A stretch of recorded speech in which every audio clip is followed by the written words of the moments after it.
Hey, welcome everybody to my first ever YouTube video. This is not an introduction video. I will do my introduction video at some point down the road, probably within the next week or so. So I won't get into like who I am, why I'm starting a YouTube channel, or any of that today. What I wanted to do today is to send a challenge out to Girl Defined Ministries over there at the Girl Defined YouTube channel. Before I do that, I want you guys to know that I'm doing this in audio, mostly because I don't have like computer equipment to like do proper like video recording. So I'm just like video recording this on my phone in the dark, and so this is just going to be an audio recording. But I want to send a challenge out to Girl Defined Ministries. Now,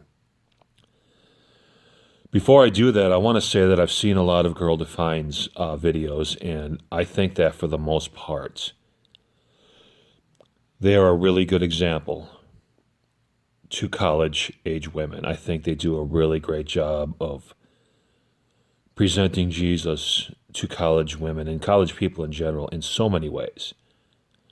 They have really good ethics. They put together a fun show. I mean, they exaggerate a little bit, like their personalities are a little bit over exaggerated, but that's just to make the videos fun and all that. And I understand that, so I'm not knocking them for that. You know what I mean? But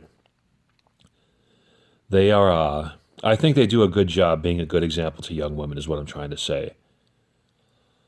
What I want to challenge them on is this. Okay, so I noticed, Girl Defined Ministries, if you're listening to me, I noticed that you spend a lot of time talking about dating issues, specifically lust and sex before marriage issues.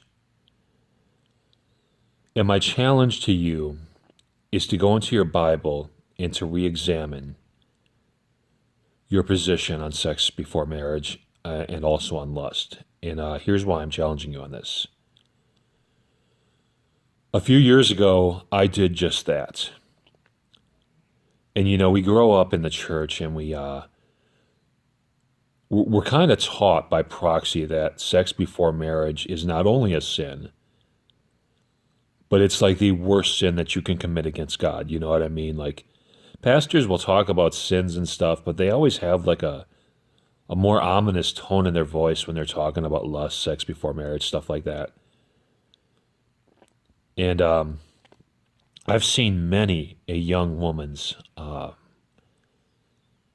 sense of self esteem, personal psychology ruined because she quote unquote backslid and ended up sleeping with her boyfriend who she's been dating for like a year.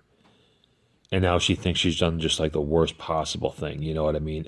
I've seen women go through years of guilt to this. I've seen Christian women with decent self-esteem before this do something like this, and they're like shattered for years. And this is what drove me to do my own in-depth study about this subject. What I found out when I studied this subject is basically that sex before marriage is not a sin. It is not a sin, biblically speaking. And that's not only can I prove that from the Bible, but it's extremely easy to prove. We're going to go with the New Testament. And okay, so there's about 40 or so warnings in the New Testament that warn us to flee from sexual immorality. Some Bibles say fornication, others say sexual immorality. But there's 40 or maybe 45 of these passages. Flee from sexual immorality. Sexual immorality is forbidden. Let sexual immorality not be named among you, and all that sort of stuff. Okay, and you all know the scriptures. You've all read them. I've read them. You've seen them. You know what I'm talking about. The Greek word.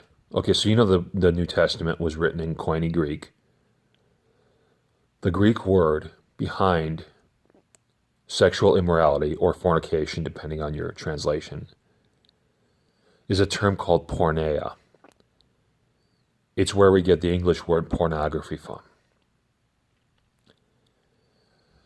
And it does not mean sex before marriage. It does not mean sex before marriage. Its primary meaning was prostitution, with secondary meanings of idolatry and sometimes adultery. Now, in first century Rome, during the times of Jesus and during the times of the apostles, the term had come in Roman terms to mean pretty much any sexual activity that the Romans deemed to be sinful. But outside the definitions that I just gave, as far as prostitution, idolatry, and stuff like that, these other definitions mostly had to do with like obvious perversions, like bestiality, molesting a child, incest, stuff like that. Okay, not sex before marriage or anything even close to it. And like I said, this term, porneia, it's in every one of these passages that supposedly warn about sex before marriage. But sex before marriage was never under the porneia group of meanings. Koine Greek existed from about 400 BC, 400 years before Christ, to about 300 years after Christ was born. Okay, so that's a 700-year period in which this language existed. There is not a single shred of evidence to tie the term porneia to sex before marriage in general. It just doesn't mean that. And so what this means is not only does the New Testament not condemn sex before marriage, it doesn't even mention it. Now, the Old Testament does mention sex before marriage in 4 places.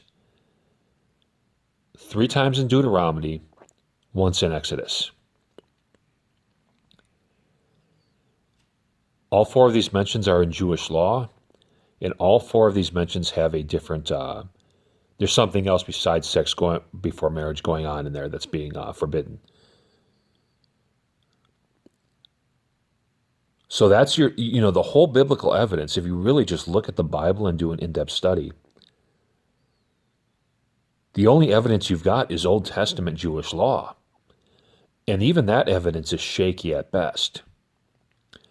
So I'm challenging Girl Defined Ministries to re-examine this issue, re-examine their own beliefs on this subject. And the reason that I'm challenging them to do this is because they have a pretty far reach. You've got a lot of subscribers and mostly young women looking up to you. And I'm actually okay if you still want to preach like abstinence, or you want to preach that sex is best within marriage and all that sort of stuff. I'm okay with that, and I actually agree with it. All right, so I'm cool with you preaching abstinence. I'm cool with you preaching that it's best to wait for marriage, or in my case, I would say it's best to wait for a committed relationship or whatever. But if you want to preach to young women that it's best to wait for marriage, I'm all good with that. The only problem I have is that you call it a sin to have sex before marriage. And look, I'm not coming at you in some sort of disrespectful way. Like I said, I like you guys. I like what you're doing on your page. It's cool. But the problem with that is there's going to be young women who listen to your, who watch your videos and who have sex anyway. And the guilt that they feel is going to be magnified due to the fact that they think they've directly sinned against God once they have like sex with their boyfriends or whatever. And that's not necessary. That's not necessary, since the Bible, like I said, doesn't condemn this action. So when I preach against sex before marriage to people, if I think like a young couple's not ready to have like sex or whatever, I talk about STDs, I talk about early pregnancy, I talk about all kinds of stuff. There's so many good reasons to convince people to wait for marriage for intercourse.